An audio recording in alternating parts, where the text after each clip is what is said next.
Le groupe Moving est spécialisé dans le fitness, aux opérateurs de fitness, et il est présent sur ce marché depuis 30 ans.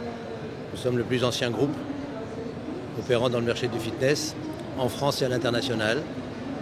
Nous déclinons le marché du fitness sur 5 formats.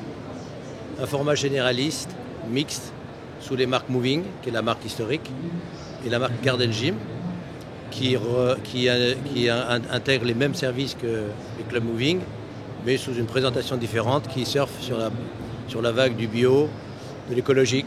Donc c'est plutôt en termes de présentation que se font les différenciations.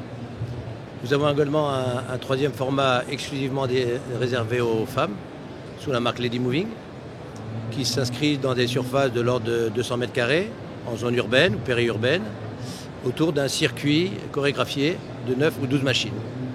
Et puis nous avons lancé très récemment les concepts low cost sous les marques Fitness Park et Moving Express. Pour le concept Fitness Park, ce sont des concepts qui se développent sur des surfaces importantes, de l'ordre de 1000 m², là également en centre-ville ou en zone périurbaine, qui sont équipés de matériel haut de gamme et qui sont vendus à un prix maximum de 29,95 €. Je parle de l'abonnement, qui permet à son titulaire de venir de façon illimitée. C'est un format qui rencontre un énorme succès. Crise oblige, donc les gens viennent, trouvent des espaces très bien aménagés, très agréables à vivre, avec énormément de matériel et du matériel de très haute qualité, pour un rapport donc qualité-prix extrêmement avantageux. C'est ce qui fait le succès de notre concept.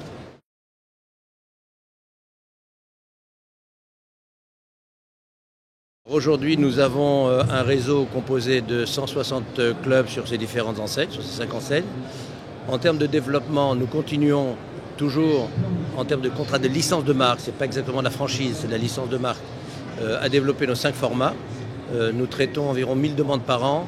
Nous en réalisons environ 5%, ce qui est à peu près la norme de tous les franchiseurs. Franchiseur étant là un terme générique, puisqu'on est au salon de la franchise. Et nous allons développer des succursales. Nous en avons déjà, en termes de participation de succursales, nous avons déjà 4 succursales dans Paris, sous la marque Fitness Park. Nous avons 2 succursales à Marseille, sous la marque Deltacor. Et nous ouvrons 2 nouvelles succursales à Marseille. Et nous continuons également à ouvrir des succursales dans Paris et première couronne parisienne. Ça, c'est donc voilà, nos projets de développement. Lesquels projets de développement sont appuyés en termes de financement par un fonds d'investissement, en l'occurrence Développement et Partenariat, qui nous épaule pour mener à bien notre projet de développement, notamment sur les succursales.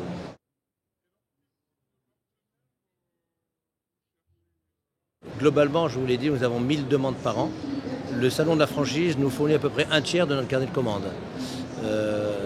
Donc les profils de managers que nous rencontrons, il est évidemment très différent en fonction des formats que nous proposons. Pour le format Lady, bien entendu, on va avoir des gens qui seront des personnes qui vont s'investir dans leur club, qui doivent s'investir dans leur club, qui doivent être présents parce que c'est un format quasiment unipersonnel.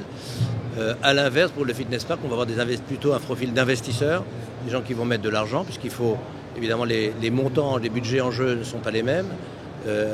Les résultats non plus, bien entendu, c'est proportionnel.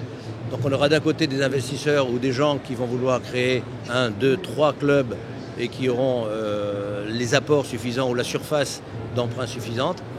Et à l'inverse, pour un Lady Moving qui est à l'opposé, on aura des gens qui vont s'investir, soit un couple qui est en recherche d'entreprise, c'est le cas pour pas seulement de concepts, mais pour beaucoup des concepts présentés ici, ou alors le papa ou la maman qui veut préparer l'avenir de son enfant, ou alors une personne qui veut changer d'avenir professionnel et qui veut se mettre à son compte.